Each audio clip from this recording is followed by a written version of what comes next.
Bonjour. Voyager à Paris, c'est découvrir une ville pleine de surprises et d'histoires. À la tombée de la nuit, les monuments enveloppés dans l'obscurité s'illuminent. La tour Eiffel scintille et crée une atmosphère, mais partons flâner le long de la Seine. L'hôtel des Invalides se reconnaît grâce à son dôme doré, édifié par les artistes de Louis XIV. Le Grand Palais et sa verrière, véritable prouesse architecturale.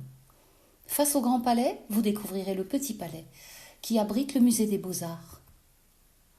Impressionnant, les statues majestueuses et les colonnes imposantes racontent l'histoire de la France au siège de l'Assemblée nationale. Le pont Alexandre III, avec son architecture unique, est le lieu parfait pour admirer la Seine. Découvrir le musée d'Orsay tout en flânant est un pur bonheur. Voici maintenant les bâtiments du Louvre, derrière lesquels se trouve la pyramide de verre.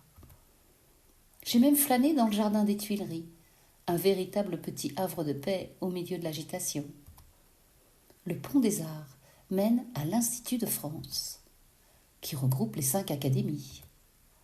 La beauté de Notre-Dame est encore plus impressionnante en vrai. Les détails architecturaux me laissent sans voix. Les balades sont des moments inoubliables, avec des vues magnifiques. Ici, la Conciergerie. De l'autre côté de la Seine se dresse l'hôtel de ville. Voici maintenant dans le quartier de la Défense, qui grouille de vie.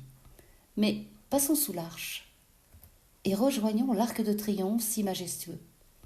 Un peu plus loin, nos pas nous emmènent place de la Concorde et l'Obélisque. Mais regardez bien, vous apercevez au fond l'église de la Madeleine. Elle a la forme d'un temple grec qui n'a ni croix ni clocher. En remontant la rue du Faubourg Saint-Honoré, me voici devant l'Élysée. Paris offre ces instants magiques dont on se souvient. Nous découvrons l'Opéra Garnier. Remontons vers le nord, le Sacré-Cœur posé sur la butte Montmartre. C'est le sanctuaire d'une prière perpétuelle, de nuit comme de jour. En bas de la butte Montmartre, le Moulin Rouge, célèbre cabaret parisien. Nous sommes place de la Bastille. Émerveillement devant la colonne de Juillet.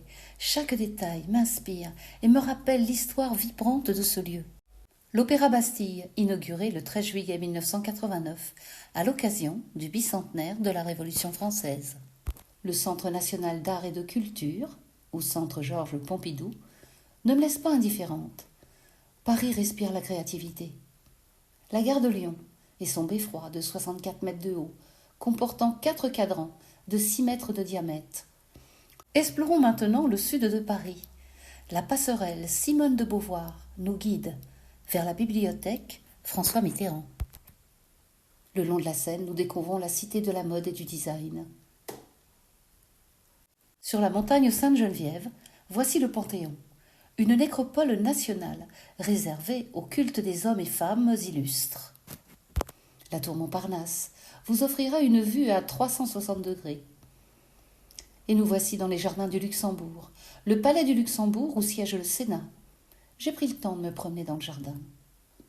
Visiter Paris, c'est vraiment unique. Chaque instant passé ici renforce mon amour pour cette ville. Merci de m'avoir suivi. Je vous dis à très bientôt.